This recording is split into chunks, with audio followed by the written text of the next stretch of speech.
It's another gorgeous day on Cape Cod. It is like 75 degrees today and sunny. I'm just hanging out here by the pool today, and I just wanted to share some tips with you. I just started a fat loss phase 2 weeks ago. And so what does that look like? So just trying to drop probably about like 5, maybe 7 pounds from the winter and the bulk that I have been on since September. So I've been either in a surplus or at maintenance since September, and trying to build some muscle. And now I want to see like what's under there. So when you are in a surplus, then the goal is to build muscle, but inevitably you're going to gain a little bit of fat as well. And so that is what I did, and so now I'm just going to try and take that fat off. So I don't exactly know how long it's going to take, probably until, what do we have, June, July, August. So probably by mid-August, I would say. It kind of depends on how far I want to push it, but so for me personally, I prefer to be at maintenance or above. I prefer to be in a caloric surplus. It's just more fun. You just get more calories. So now I am at right around, I'm just under 1,500 calories. So for me, I am 135 right now, actually 134. So and I'm 5'4", so I'm not the tallest person. So so that is the calories for me, right? And it drives me crazy when people are on like a 1,200 calorie diet and they're like 170 pounds. Like, it's just it's way too low calories, and it's very restrictive, and then you just can't maintain that. So for me, I just made a couple of swaps for some things, right? So I typically have chocolate every day. I still do. I didn't make any swaps with that.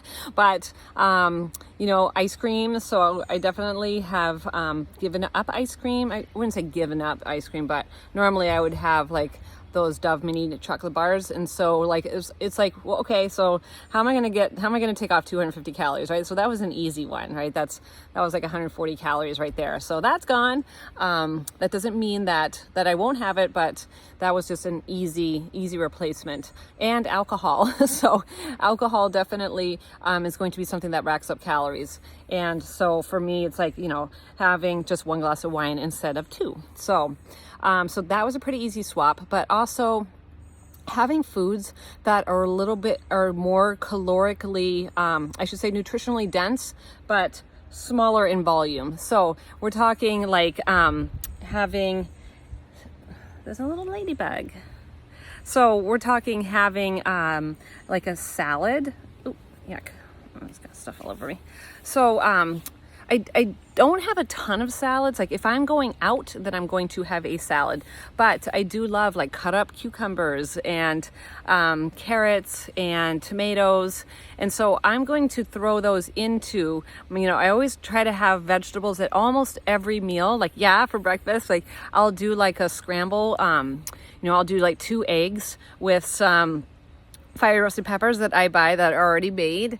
And then I put some cheese on that as well too. So I try to have vegetables at almost every meal. So that's going to help me feel full. It makes the plate bigger, right? Like especially like spinach, something like a spinach. I'll do like a spinach with my eggs, and it just adds a lot of volume without adding a lot of calories. So that's kind of like the trick, right? So like something like, I trade out like the higher fat meats for something leaner. So that's why like chicken, I know, is like so popular because it's very lean. So I definitely prioritize like today's lunch was 6 ounces of mesquite chicken breast. It was like a deli meat. I put that on a wrap with some cheese, and then I had a couple of what do you call it? They're stuffed grape leaves. So I love those. So, but those are low calorie, right? It's only 40 calories for those guys a piece. And so I want to make sure that I'm eating a pretty good breakfast and a pretty good lunch. And usually I'm satisfied until dinner. And then, like, my dinners aren't the biggest meal. So I tend to have my bigger meals for breakfast and lunch, and then by dinner time I'm like, I'm not really that hungry, and so maybe I am just having like some more cut up cucumbers, and maybe I would have a salad, but usually I have like rice. It'll be like some rice with maybe some broccoli or some asparagus, and like a chicken breast or two. I do turkey a lot, so I do I'll do like turkey, but sometimes when I get to the end of the day, like I only have like 20 grams of protein left, right? Because I prioritize my protein earlier in the day, and so that helps me stay full. So I think a lot of times people like eliminate breakfast, right? And they're trying to save their calories there, but then that just makes you hungry later on in the day. So if you're somebody who has like cravings at night, especially for whatever, and like we're never craving broccoli, so it's always something fast, then take a look at how much you're eating during the day. And that's going to either support you or is going to make you hungry, right? So if you're getting in plenty of calories, you shouldn't be hungry at night. So even though I'm in a dieting phase, I am not hungry. I've swapped out some of those higher fat meats for leaner meats, and I'm just pumping up most of my more meals with vegetables and fiber. So fruit, I ate a good amount of fruit. So I always have probably like 1.5 servings of berries in the morning with my cottage cheese or with so I have 2 breakfasts, right? I have my pre-workout, and then I have my post-workout breakfast.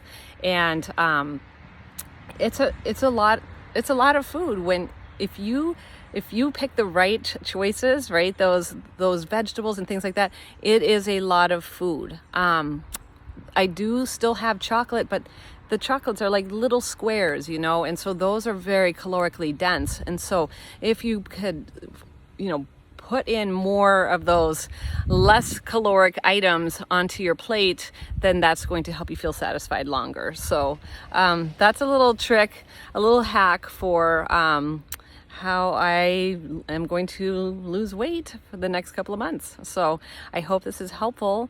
And if you have any questions, let me know.